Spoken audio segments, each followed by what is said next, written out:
Okay, we could talk about some blades. So I'm not going to go crazy into depth about it, but everybody needs to know when you mark your line, you're either taking the line, leaving the line, or you're trying to just split the line. Blade teeth. Each one of them goes out a little bit under a 1/16 to either direction, and they're going opposing directions if you look at that.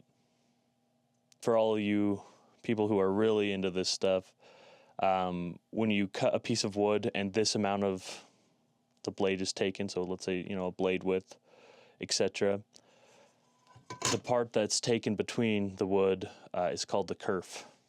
K-E-R-F, kerf. Don't tell anyone I told you that, though.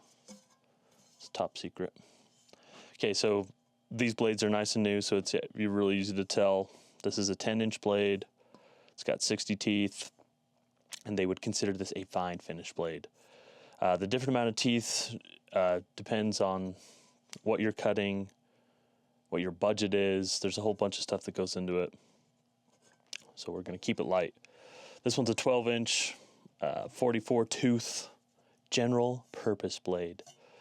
I mean, we could talk about all sorts of stuff. Brazed carbide, not stamped steel. Brazed carbide.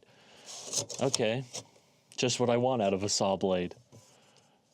Holds an edge longer, can be sharpened multiple times, resists chipping at higher RPMs. Oh, very nice. I'm all about the brazed carbide. Just kidding. Stamped? Pfft. Who wants stamped steel? No wonder these things cost $1 million. Consistent hook angle and bevel angle across all teeth. Uniform cutting pressure, smoother cuts, less vibration, less deflection. Blade body itself is laser cut, not punched. That makes sense, only lasers could do such a thing. Stabilizer vent system, the whole reason I even looked this up. Okay, those squiggly cutouts aren't decoration. Yeah, no shit. They serve 3 functions. Vibration dampening interrupts harmonic resonance. Whoa.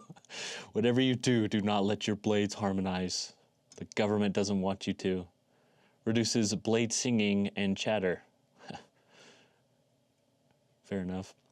Thermal expansion control allows controlled expansion as the blade heats, prevents warping mid-cut. Look, if you're saying it makes it spin better, that's fine. Noticeably quieter than solid plates. Yeah, because if you fire one of these up at 6:30 a.m., but it has these squiggly marks in it, you're gonna not piss off your neighbors. This one is for my miter saw, and this one is for my table saw. These ones right here are all skill saw blades. And the way these ones are designed, you can see on each one of these that the teeth go up. So these blades are all pretty hammered. You can tell when a skill saw blade is done is when it really starts burning, especially on stuff that you've been cutting and the wood you look at it hasn't been burned, but then it's starting to get dark. You can hear the saw. It'll ramp up harder and sound like it's slogging through stuff. Metal max, all right? If you notice here, also we can talk about blades. They go on different saws different ways, but the blade manufacturers try to make it easier for you to not have to buy a specific blade for every specific thing, because you already have to do that. So they have these tabs in the middle that you can break out, and some of them work on different saws and some work on others. It's another metal blade. This one's diamond. And I don't know, yeah, so I guess it says right there which metals to cut it on. I don't know if you can use these for stone, but crazier things by man have been attempted. And we've got 2 more just regular skill saw blades. So these are the 7 1/4 inch. There's like 6 1/2, I think, is another size, but I believe 7 1/4 inch is the most commonly used and accepted size. So here you have 5 different skill saws, all with pretty similar functions, and then different applications as well. The battery size will depend on how long it runs, if it's an XR version, if it's a corded version, what kind of blade you have running through it. Those are all things you want to consider